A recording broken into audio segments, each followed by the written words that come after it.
people's voices, the sounds of everyday life, the sounds of trains, the sound of cars, and cast back into a world where none of these exist. It almost feels like I'm back at square one. I've seen fragments of the memories of the people of Natsugiri, but I still don't know why I've been sent into this world. When I think of the possibility of vanishing without even knowing who I am, fear grips me again. Why have I wandered into this world? Why can I see these things that happen in Natsugiri? Why am I being shown them? I wonder how they are connected to me. I consider the possibility that I'm just the girl I just saw, or maybe someone else. I look at my hands and my body. Nothing comes back to me. Nothing clicks. Am I really a part of this reality I keep being shown? If I saw myself, would I even know it was me? If I'm not one of these people, then who am I? As I ponder all these things, I look over towards the port and feel like something shining over there. I better go check that out next.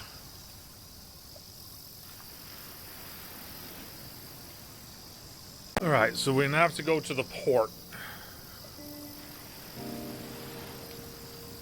The port. I'm assuming that's that there.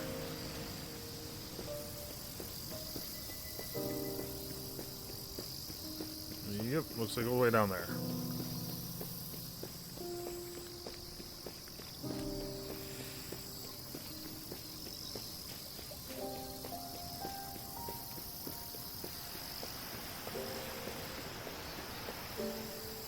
At the water line, there's something bobbing in the water, caught up in the seaweed. It's an old-fashioned glass bottle, tightly sealed.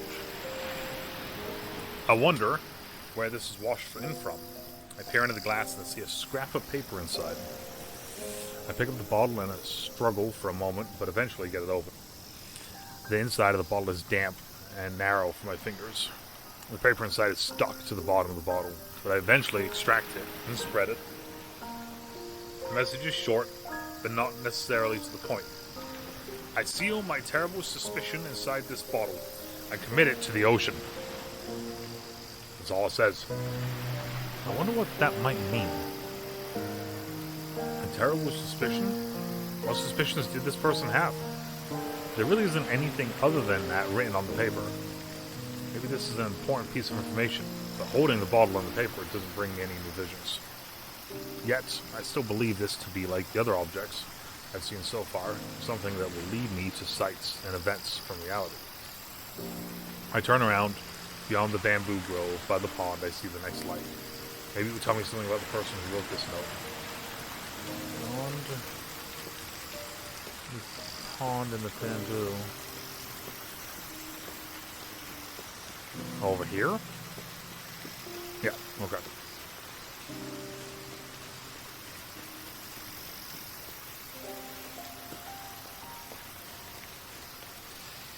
The wild barking of a dog shakes the surface of the quiet pond.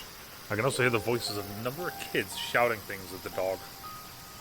The kind of teasing voices that only children use. Laughing, but mocking. Go on, do it! Bite him! Outsider! The scary-looking, slobbering brown dog slowly advances, growling as it moves forward. It moves towards another boy who's standing alone. The boy, Jesus, drops onto his behind. He can't get away. The boy who is about to be attacked looks different, somehow, from the countryside boys. Maybe he's recently moved here from the city.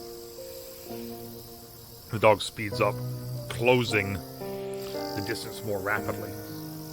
But moments before it is going to leap onto the boy, a stone flies through the air and hits the dog on the back. Unsure what happened, the dog whimpers back to the kids who unleashed it. Everyone turns around to see a tattered-looking, unshaveled vagrant of a middle-aged man standing there.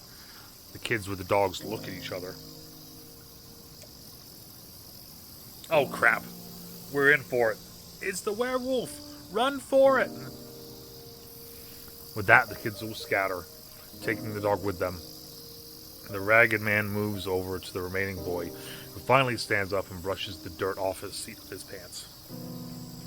What was that about, kid? The man looks at the boy intently. Being an outsider, sticking out, is not as easy as it looks in a place like this. The way he says it, it's hard to place it as a comment to himself or something directly at the boy. If you've nothing better to do, come back to my place. Whoa. The boy hesitates for a moment. Do you mean the haunted house? Sounds like the man has a house after all, but it must look a lot like him if the kids all think it's haunted. Yeah, that's what the kids call it. I've got some watermelon ripe and ready from my plot. It's too much for me to eat alone. But everyone says the food from that house is poison. Ha! You're gonna believe those dumb kids, forget it. The man spits that out, turns it over, and turns to leave. The boy stands there for a moment, then runs after him. That's where the scene ends. The boy, the man, the letter I found in the bottle. I wonder how they're all connected. Alright, so we gotta find some sort of haunted house.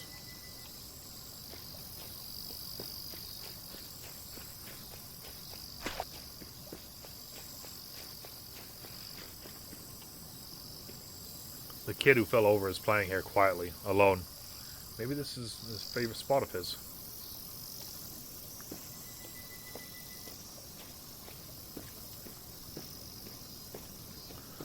A haunted house, huh? Well, it looks like we got some stories here again, because there's one over in the coffee shop. A quiet small white dog is tied up in front of the cafe. It probably belongs to one of the customers, and has been left to wait outside. I peer inside to see a few people having an animated discussion. Our school and our children are so happy to have such a wonderful teacher like you join us, Miss Aquino. Inside, a middle-aged man is sitting at the corners, praising a young woman. The wonderful teacher, who's sitting at a table. The praised woman looks a bit confused and abashed about how to react. Then I realize that the man is the principal.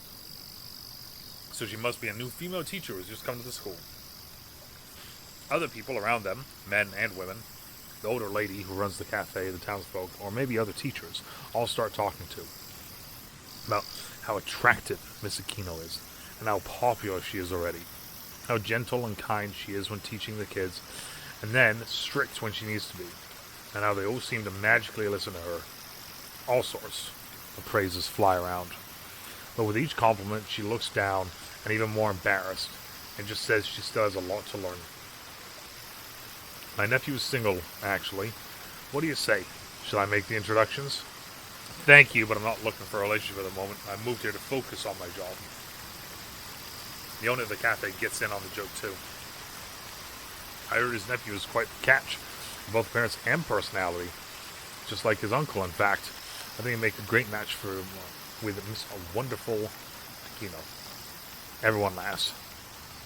It seems Miss Aquino has recently moved here from the city to work at the school.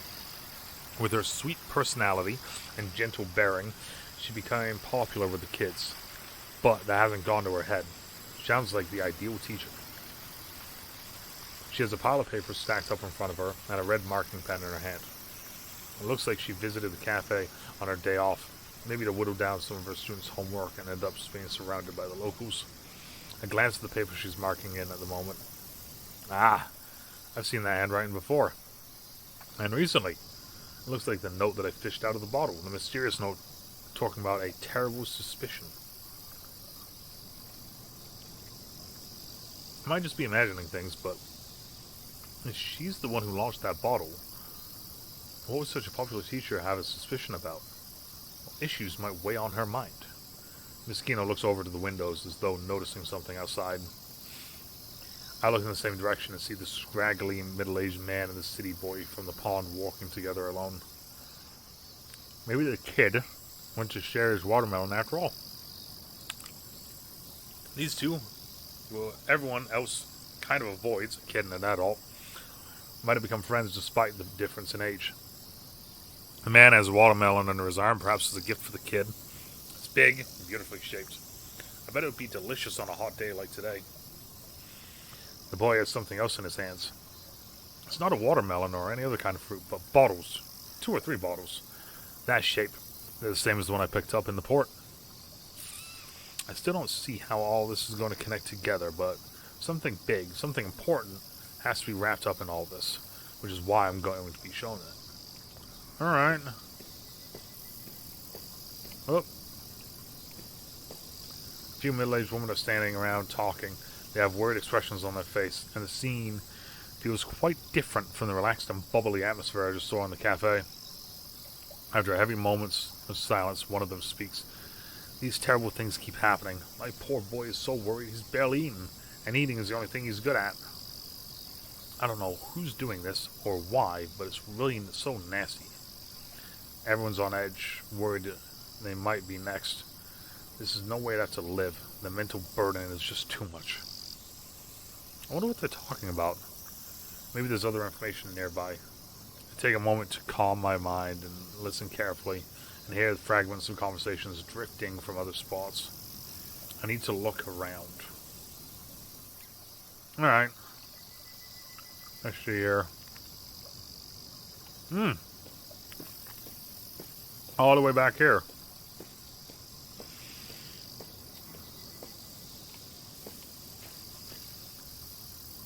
Why do you think it would only affect dogs? Miss Aquino was letting her dog play on the school grounds on her day off. She took her eyes off it for a moment and then started convulsing and collapsed. Someone fed it something nasty. Is there anyone living here who'd do that? We don't know. Maybe the work of an outsider.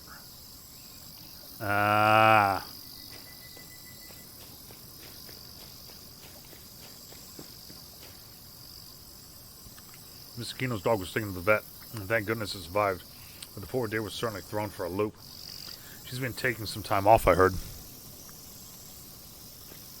Okay.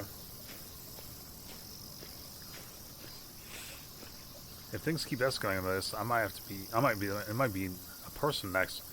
Don't even say things like that. It's just someone messing around.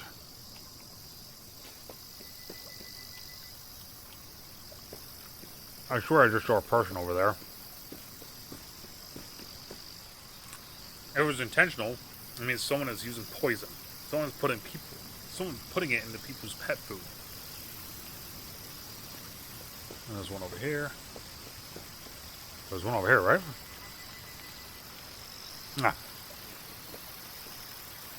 Easy for a farmer to find something to use, I guess.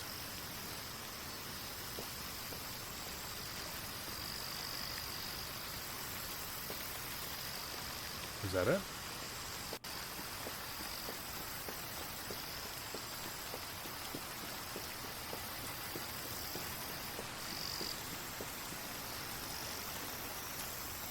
Alright, so I don't think that was it, but at the same time,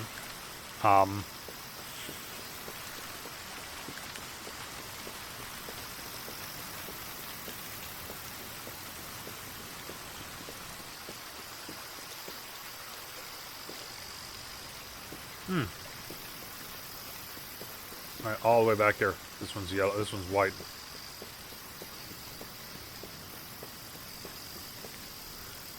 To start with, I thought it was food poisoning.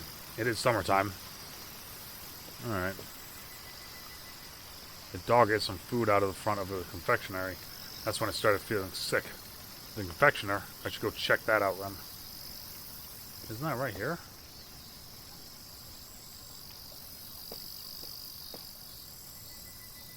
Oh, the confectionery is right there. That's right. Here's the food in front of the confectioner. I see someone's hand. And the hand is putting something into the food. I only see the hand, so I can't tell who the culprit is. And then the dog starts eating the food. It's that big brown dog from before. The one the local kids tried to sick on the city boy. I still don't know exactly what is going on here, but from the fragments I've seen so far, I'm piecing together the big picture. The boy and the scraggly man had been heading with something toward the school. I should head in that direction too.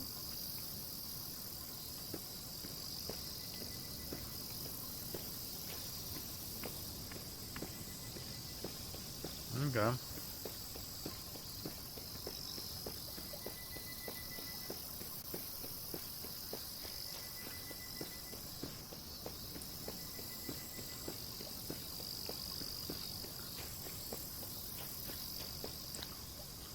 I'm back at the school.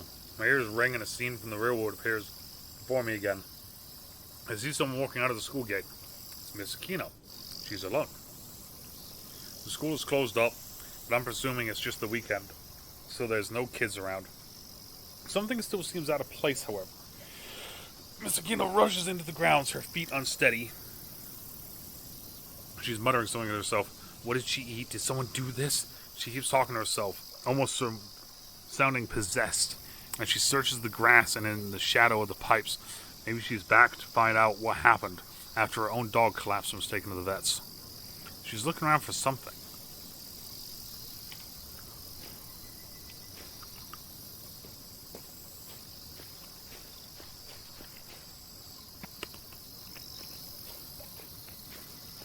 I see something shiny, but it's just a lemonade bottle.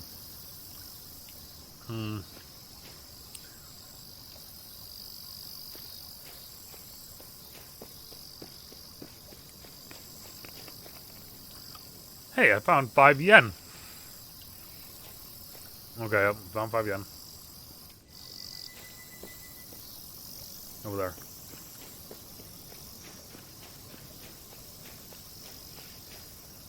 What's this? Miss Aquino finds something laying in the grass at the edge of the school grounds. A bottle. It has white powder inside. It almost looks like sugar. The top is open. The bottle is like the ones the city boy was carrying. I saw him with a scraggly man coming toward the school. Then I recall the child's hand that I saw putting something in the brown paper bag. It had this strange-looking powder, too. After finishing marking her pile of homework at the school cafe, maybe she took her dog, which had been waiting outside, and then came to let it around the school. She took her eyes off it for a moment and started convulsing and collapsed. She had been too shocked at the time to do anything other than get her dog some help. But then she came back to try and find out what happened to her dog, which leads her to find the bottle that boy was carrying here on the ground. It almost seems a bit too coincidental. Miss Aquino grabs the bottle in her hand and leaves the school behind. She might be going to ask the city boy what's going on. I wonder where I might find him.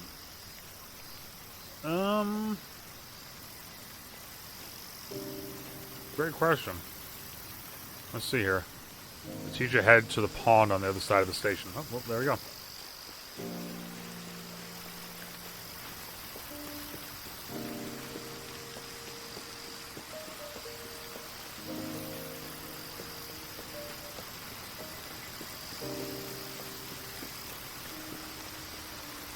What are you doing here, Miss Aquino? Boy, Miss Aquino is standing talking. I was just out, I saw you over here. The boy looks around uncomfortably. Miss Aquino is pretending this is just coincident, but the whole thing feels strained and unnatural. Eventually, she gives up any pretense and starts to get into things. Hey, Terajima, do you like living here? Ha, of course not. There's nothing here, and all the other kids are stupid. My parents didn't want to get rid of me. I'd never come here. Never, ever. What do you mean about your parents? They dumped me. Both of them have someone else now. Both of them have someone else new now. So they passed me off on the relatives out here. Pretty crappy of them, huh? I'm just hoping for a string of murders or something that means they can leave. That's pretty extreme. He looks down and falls silent. Not that I have anywhere else to go. Hirajima kicks a stone with his foot, splashes it in the water, making ripples spread out. I see. I'd heard you transferred in to be with family who lived nearby, so that's the reason. He turns his head to look at the water with an expression asking her to not keep pursuing this. Then he suddenly blurts something else out, probably trying to change the conversation. Why did you all move all the way out here anyway?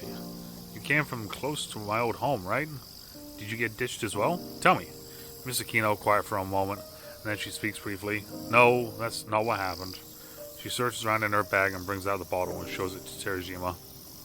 I saw you carrying this. Be honest with me. What did you use it for? The boy looks at the bottle with a surprised expression. That only lasts for a moment. What's that? Never seen it before. His eyes are looking all around, though. He's trying to cover something up. Then he changes his approach. I know your secret, Teach. Now it's Moschino's turn to give a start in surprise. Jesus, I'm struggling right now. Her face actually turns pale. She can't move. She can barely gather herself to respond. What? How? The school I was at before. The school I was at before is closed to your old school, right? So I heard all about it. Don't ask any more questions about those balls, and I'll leave your secret alone too.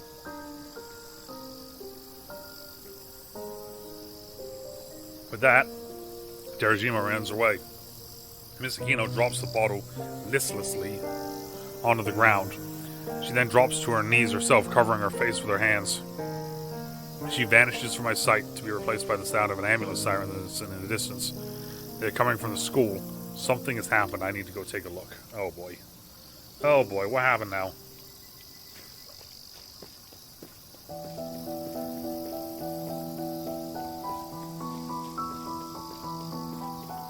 The narrow space in front of the school is crammed with ambulances. There are some police cars too. Children are crying and the adults have hard concern on their faces. Some children are carried out on stretchers and placed in ambulances, which then rush away. Something terrible seems to have happened. I see Miss Aquino too.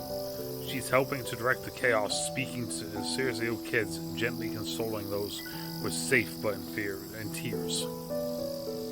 After the ambulances with the serious cases are gone, Miss Aquino clasps her hands in front of her, almost like she's praying. Oh, if only I had taken the bottle of the principal, none of this would have happened. I hear her murmur those words. Or maybe it's just what she's thinking, ringing inside her head, in my head. Does that mean Terajima caused all this? I look around, but I can't see him. I remember the gossipy voices I heard saying it might start with animals, but then progress to people. Then I hear a dog barking. Miss Aquino looks up. It's a small white dog. It's jumping up and down trying to get Miss Aquino to follow. It's the shrine. That's her dog. It ain't something bad, clearly, but then it seems to have recovered. Following after that day, Miss Aquino starts up the stone steps leading to the shrine. Yeah, we're going up to the shrine now. Alright. So there's a shrine here and there's a temple on the other side of the village. Okay. Okay.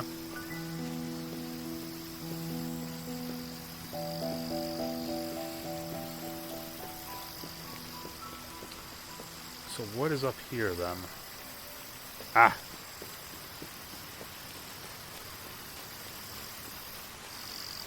Inside the shrine grounds, there's a boy and a middle-aged man sitting on a bench, looking over at Natsuguri. The boy is Terajima. Miss Aquino approaches timidly from behind. From here, they must have seen everything happening below. What were they thinking as they watched? What are you doing here? You saw the commotion below, right? Miss Aquino's voice is trembling. Both of them keep their backs to her, meaning she can't see their faces. Even though she's scared, perhaps her sense of duty as a teacher makes her more pressed to the point. Tell me the truth. Was this you? What did you do? The scraggly man turns around. He has his hand on Terajima's shoulder, consoling the boy. Stop it with all this needless suspicion, Miss Aquino. This boy has been through a lot. His short life so far has nevertheless been filled with sadness. There's nothing worse than being suspected of something without any real proof. Maybe you've even experienced something like this yourself, Miss Aquino. Terajima turns around and glares at Miss Aquino. At least that's how she reads the situation. Whatever are you talking about? What do you know? Miss Aquino is the one who's flustered, who reacts with panic. This has been related to the secret that Miss Aquino has been keeping. She shakes her head from left to right, creepily slowly backward, or creeping slowly backward. Please stop it. I don't want... Oh no. The dog yips and barks, trying to get its owner to turn around. Oh no. But she continues to back away, her face pale as though in a grip of some kind of possession. Then her heels slip on the top of the shrine steps. With a scream, she tumbled downward. I snap myself back. The scene of all three of them vanishes, and I'm back in empty Natsuguri. The child under suspicion and the scraggly man. Miss Aquino, shocked at the possibility of some terrible secret coming out, proceeded to fall down the stone steps. Something is going wrong here, too. Something out of place. Something twisted that has led to another tragedy. I need to change something in order to save everyone from this situation. I hear the sound of the railway crossing again. This time I was almost expecting it. I need to take the train and change the world. But what are we going to change, though?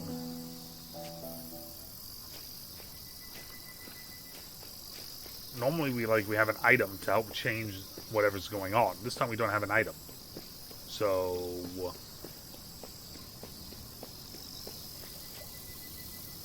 yeah.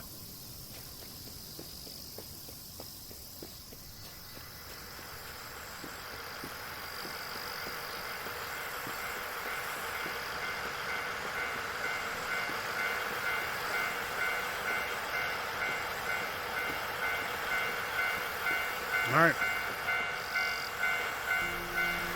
Like I said, I don't know what we're going to change, so...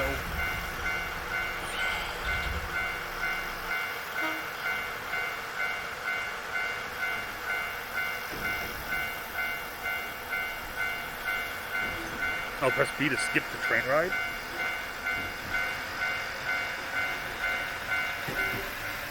This series is already going to take 10 years longer than I thought it would, so...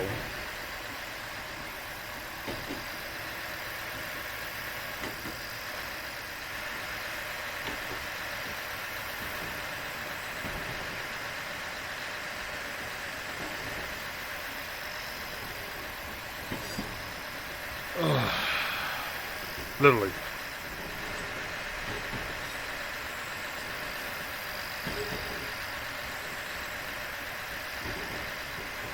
Yeah, we're gonna skip it, never mind. I lied.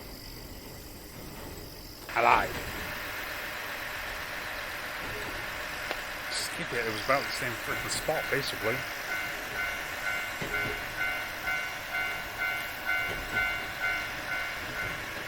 So what are we gonna change?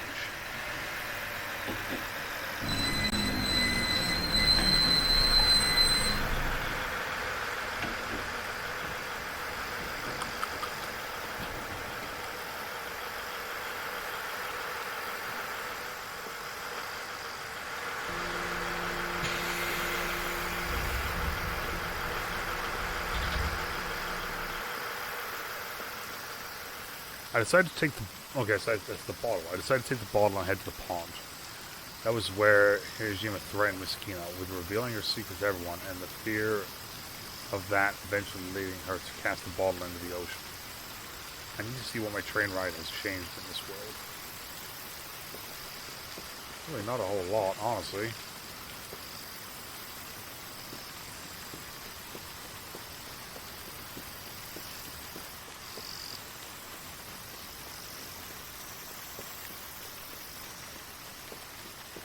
See here.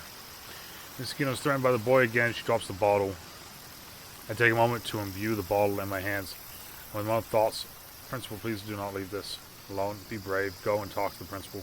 Then place the bottle in my hands over the one on the ground. The two bottles appear to blend and merge together. Miss Aquino is still shocked, but there's no resolve on her face too. There's new resolve on her face too. She picks up the bottle and heads towards the school. This might change something. I decided to go to the school as well. Alright.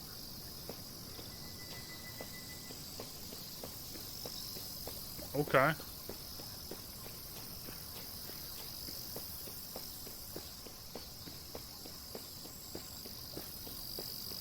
Miss Aquino shows the bottle to the principal, with a worried look on her face. The principal looks at the bottle for a moment, then dabs his little finger inside and licks it, before giving a laid-back laugh. Oh, Miss Aquino, upon a closer inspection, this is boric acid. We use it to exterminate insects, and in science class too.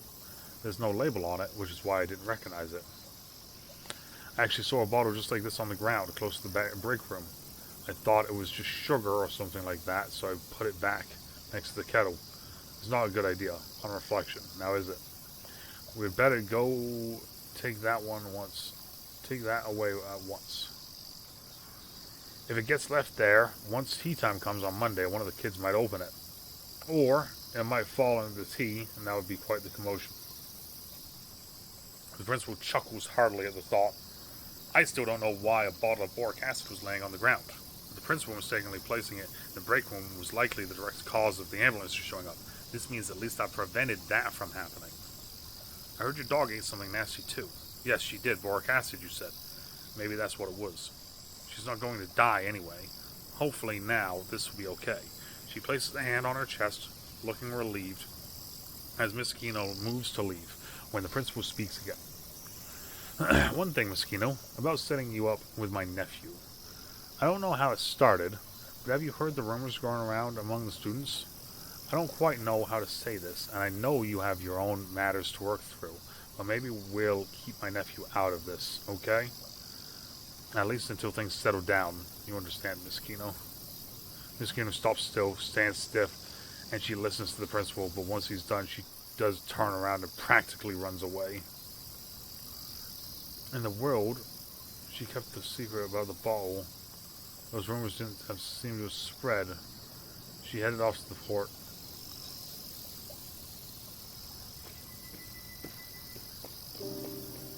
Alright, she's heading off to the fort.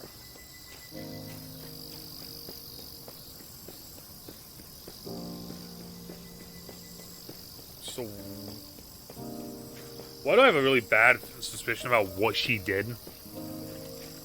Or potentially has done?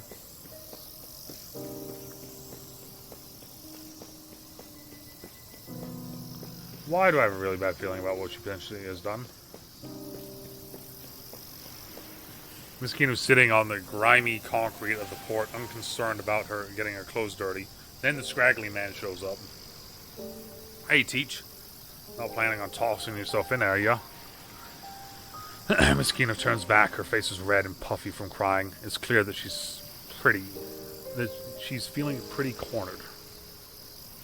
So you lost your place in the city, now you've lost your place here too. The man sits down beside her. Losing your place isn't anything to worry about. It happens to everyone. That Terajima kid is suffering the same, just like you. After being discarded by his folks, he became scared of losing his place here in Natsugiri too. So he's been going off the rails a little, like spreading around stories about someone's past. Oh, the two of them sit for a while longer, listening to the waves. Miss Kino finally speaks up. I don't understand. I'm a sinful person. This is about far more than losing my place in the world. Miss Kino starts to speak. She had a fiancé, someone chosen for her by her parents. He was a big spender, much older than her, and always out in the town with other women. He wasn't a good prospect for her, not by any means. She had hated being forced into it, but her parents were strict and had no ear for her concerns. Amid all of this, she fell in love with a gentle man, a friend from her childhood. He was attracted to her too, but there was nothing else. He was married, so married. Another loveless marriage. She was a teacher and promised to another, and yet she became pregnant with her dear friend's child. Even amid these difficult conditions, she still felt a moment of hope and happiness. When her parents found out, they were enraged. Her fiancé treated it as a betrayal as well. Even with his own tendencies, it made him mentally ill. Things started to become more difficult for her and for her parents, with everyone around us blaming me. She left, took a few years off, and then came back to Natsugiri in order to start over at this countryside school. She wasn't going to make another mistake. She had to live a proper life, a beautiful, pure life, in order to eradicate the sins of her past. Looking at the beautiful nature and simple people here that had felt like a possibility, Miss Kino falls silent again. The man eventually opens his mouth once more. That Terajima kid, did you hear? His mother's taking him back. So good news, huh? She is? The guy she's marrying is a decent fellow. He's willing to take her son in. They came to see him together, and the kid likes the guy too. Sometimes these things work out, huh? Wow, I'm happy to hear that. Miss Aquino had a complicated expression on her face. He's not a bad kid. I told him a bit about growing things. He's awkward, but hardworking. Sometimes he'd come to my place with injuries on his arms and legs. Those other kids and their dog keep on picking on him. He said he wanted to grow something for himself at his home, so I gave him some seeds, fertilizer, insecticide. He did make an offhand comment about maybe that dog eating some of the boric acid by mistake. I didn't think too much of it at the time, but then the dog actually got sick. I asked if it was his doing and scolded him about it. He was really, really repentant, crying, apologizing, saying he wouldn't do it again. Which means what happened to my dog, we were eating a watermelon on school grounds when his mother and a new father showed up. He dashed over to them, leaving all of his things behind. I think your dog happened on the bottle he left behind and licked it by mistake. Yes, that does sound possible. The two of them fall silent again before Moschino eventually speaks. Terajima's found his place. I want to do the same by my place, here. The surrounds are lovely and the people seem nicer than I thought too. Okay, whatever makes you happy. Want some watermelon, you can drop by anytime. I'm going to have some leftovers now, that kid won't be around. With that, man leaves. The road vanishes around me. I'm back in the lonely, empty Natsuguri, but I'm happy that Moschino made the decision to remain here.